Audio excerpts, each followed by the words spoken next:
I asked you to send me your best Game Week 1 drafts, and in today's video, I'm going to brutally rank them. And starting off today's video, we are going to be taking a look at the first draft that I'm going to rank, have a talk through, and kind of give overall suggestions. And it is Tommy Gill 22 on Twitter's team. He sent me this on Twitter. If you want to be involved in future videos like this, then do go follow my Twitter. Link to that in the description, and you can get involved in these videos and have first-hand expert kind of opinions on your team to help you do the best this season. Right, looking through his team, it's a very good backline. Ramsdale, Chilwell, Shaw, Stones, Estupinian. No real kind of issues with any of them players. I think maybe Ramsdale potentially could be the issue if David Raya does join the club. It looks like, according to Fabrizio Romano, that deal is pretty much done in principle. So there's going to be two quality first team goalkeepers competing for one spot. So I think that does lessen the kind of the impact of Ramsdale. So maybe that is an area that you can kind of look to improve.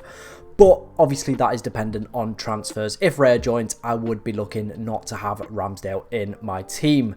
Moving into the midfield, Saka, Mitoma, Rashford, KDB and Diaby. Like Saka, like Rashford, and like Diaby as a pick. He's absolutely been killing it so far in pre-season. Those three are good. Those three can stay. The other two, Mitoma. Now, this is the thing with Mitoma. There was a lot of hype at the start, but I think that is massively fading. It's not been kind of an impressive pre-season. Only one attacking return since game week 31 as well, and that was an assist, so not scored in a long time, ladies and gentlemen.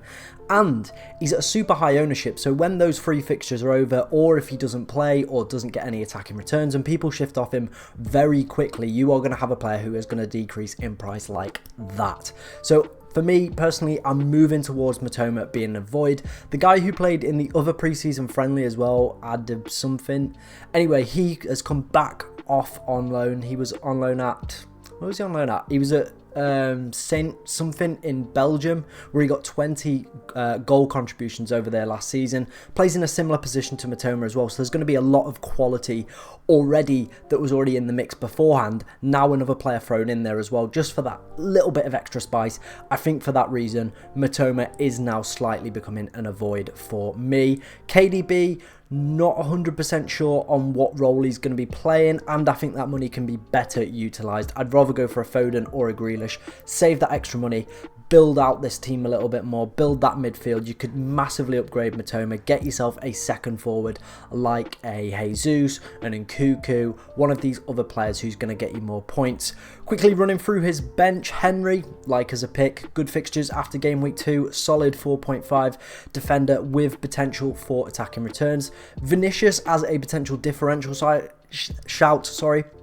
I like that one as well. 5.5 or 5 million this year. Obviously, it does look like Mitrovic is maybe leaving Saudi. I've seen that he's back in training now, so maybe that move's not going to happen. Maybe kind of weigh up that situation. Obviously they've signed Jimenez as well, so there is a lot more competition.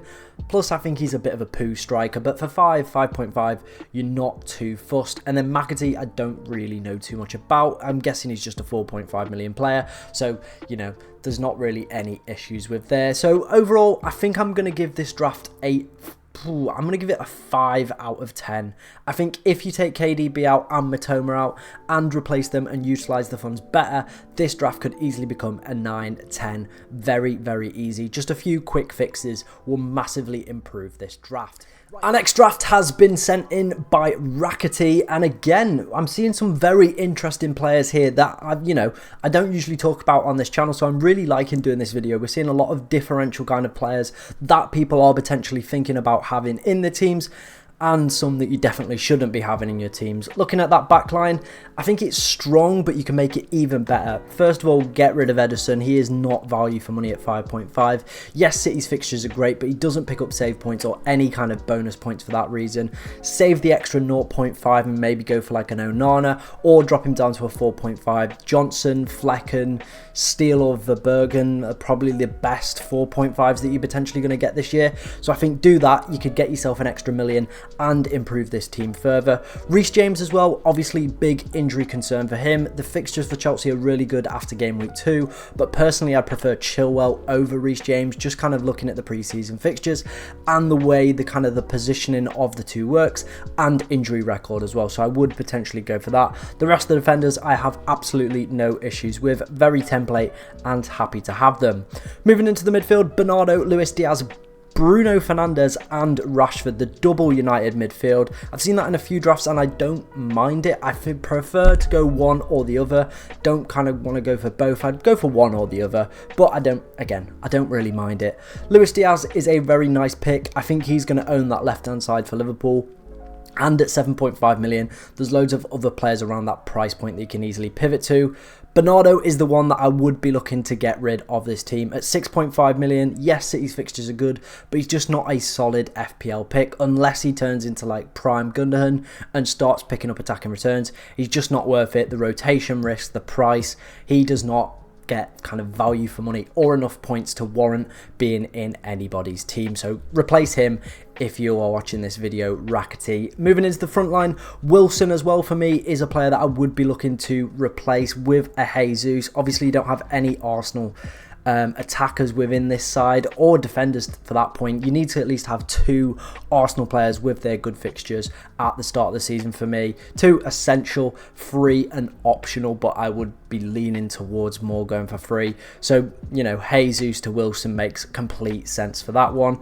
Looking at your bench, there isn't too much depth either. Bell obviously doesn't have a game in game week 2, so you've got to kind of be wary of that one. Batiste 4.5 million and Cameron Archer, who I don't think is going to see too many minutes as well, so you might want to look at potentially switching some of these players around, get a few Arsenal players in your team and improve that bench for when players are dropped. Right, let's move on to our next draft. FPL Cows draft is the next one that we're going to look at, and that backline, ladies and gentlemen, looking very saucy indeed. Onana, a fan of. Ped Porro, you know how I feel about him. The highest kind of goal scoring defender with 3 goals. Only played 15 to 18 games last season off the top of my head. 3 goals, 3 assists for him. I really like him as an option. Gabriel and Estupinian, very template, and there's a good reason for that. So no qualms with the back line. Moving into the midfield, Enciso, Martinelli, Rashford, Eze and Saka. 4 of the 5 can stay for me. Enciso is the one that I potentially would be looking to kind of replace. Not kind of heard too many people talk about him. At the start of the game, at the release, there was a lot of people having him in the team. Seems like that hype has faded a little bit, and I think there are better picks, and I'm kind of leaning to maybe only having 1 Brighton player. After game week 3, we're going to be looking to kind of get rid of all these Brighton players because their fixtures turn to dog water, ladies and gentlemen. So I think Enciso maybe is an avoid for me, but I kind of guess why you do have him. I think the other players in your midfield are great. Martinelli and Saka and Rashford, yes. Eze, 100%. That man is looking filthy in pre-season. Spoke about him very highly in quite a few videos. He's in my current draft as well, which will be released later this week. He is looking filth, ladies and gentlemen. Absolute stunner. So very happy with that midfield. Maybe Enciso you could look at as a potential replacement, but you know, I understand why people are potentially going for him. Moving on to your front 2, Haaland and Visser. No problems with Haaland, of course. And then Visser, oof, spicy, very spicy little differential. People going between him and Mbeumo. It does potentially look like Mbeumo is going to be the penalty taker for Brentford. I think if you wanted to, you could maybe switch them round. So have João Pedro, who I think is going to start a lot more games than Enciso over that period, and go Mbeumo with that extra little bit of money that you've saved. That could be a potential option. You've also got Nkunku on the bench. I don't know why you wouldn't start him when you haven't got Trent. To me, that just doesn't really make sense unless you think Brentford are going to absolutely batter Tottenham, which isn't kind of a given. I know they've got a good record against top 6 clubs, but I probably would start Nkunku over Visser. The rest of your defenders on the bench, I'm a big fan of. Rico Henry we've spoke about, and Matty Cash is arguably one of the most attacking 4.5 million defenders you can get in the game. Aston Villa's last summer series game, he got himself on a goal and should have got an assist as well, so he is looking good at a 4.5 4.5 million, and Villa's fixtures are quite nice as well. Being that 4.5 million defender rotates quite nicely with the other players that you've got. I think maybe just go for one and then downgrade the other to a 4 million and use that extra 0.5 elsewhere within your team. Moving on to our next draft, and it is FPL Matt's team that he has sent to me by Twitter. It is looking very, very fit, ladies and gentlemen. I think this has probably been up there as one of the best ones we have received so far. Onana, Gabriel, Estupinian, Chilwell, absolutely loving that back line, ladies and gentlemen. Chilwell as well, we've not spoke about, I don't think, enough so far in this video. For me, he's a player that I've tried to cram in my team because, you know, Chelsea's first fixture isn't great, yes, but after that, we're all going to want Chelsea assets up until around game week 8-9, but at that point, we're probably going to be wildcarding anyway, so we're going to be looking to get the Chelsea players out and then get them back in at the start of December. So, you know, I think you might as well go for these Chelsea players on your draft, and Ben Chilwell is looking very, very strong in pre-season. That midfield as well is looking fit. Very sexual for that one. Martinelli, Rashford, Saka, Bruno Fernandes and Foden. Heaps of talent there, ladies and gentlemen. And then a front two of Haaland and Darwin. Obviously Darwin absolutely smashing it so far in pre-season. It does seem like Liverpool have built a system that definitely benefits his abilities, his traits, and gets the best out of him. Obviously last season wasn't great, but still managed to accumulate a lot of underlying data that, you know, if he can put those chances away, will be a very, very good pick this year in FPL. My only concern with this team is maybe you downgrade one of the midfielders. Maybe you go for Rashford or a Bruno and then use that money to kind of get one or two better bench players. Obviously, I was very hyped for Bramthwaite earlier in the season, but he's not really featured in Everton's pre-season campaign, so I think you want to go for a better 4 million defender. Same with Bayer. I don't think he's featured too much for Burnley in their pre-season games, so you need at least, I'd probably say, 2 bench players who could easily come in if one of these is rotated. Mainly looking at Foden for that point. And then Plange again, 4.5 million. You can kind of just take your pick with them. But I maybe would look to move Rashford or Bruno down to one of the others. And then, you know, use that money to kind of get a better bench player, maybe a 4.5, a Rico Henry, a Matty Cash that we've spoke about. I think that would give you a lot better depth and cover within your team, but it's a very good starting 11. Just the bench is lacking that little bit of quality, but I'm going to give it a 7 out of 10. I think if the improvements are made, it could easily be a 10 out of 10 draft, ladies and gentlemen. And the final draft that we are going to take a look at is coming from Sean Murphy. Interesting story. Sean is my flatmate, so, you know, this ranking might not go down too well. Might have a few broken plates after this one. You know, that could happen. That's just normal things that could happen for 2 flatmates to potentially break one another's plates. But let's have a look at his draft. I'm liking the back line. My only concern with it is double United defence. He is a United fan, so maybe that's why he's gone for it. But I think it's a little bit overkill, to be honest, especially with you not having Trent. I think go for Trent. Maybe lose Shaw. I think Onana is the better value pick. Stones and Estupinian, great picks. Don't have any issues with that. Moving into his midfield, Saka, yes. Matoma we've spoke about, so potentially maybe look to upgrade him or move him on or move him to a different Brighton player. I think that is definitely something to do. Odegaard, different.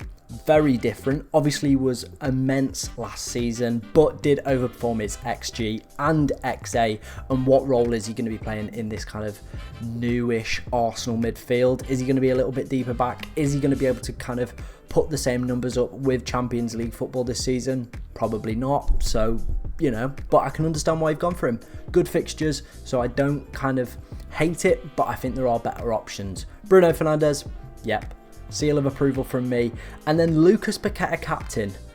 Yeah, he's got a big crush, man crush on Lucas Paqueta. His team is Slides and Vibes, and you know what? He's purely going for the vibes with this one. Lucas Paqueta captain. Bournemouth away as well is not even that bad a fixture. Obviously Haaland has Burnley, so that's where you probably want to go, mate. But, you know, that's the way you want to play FPL. If you want to play it for the vibes, I fully get it. You love Lucas Paqueta. I have no issues with that, mate.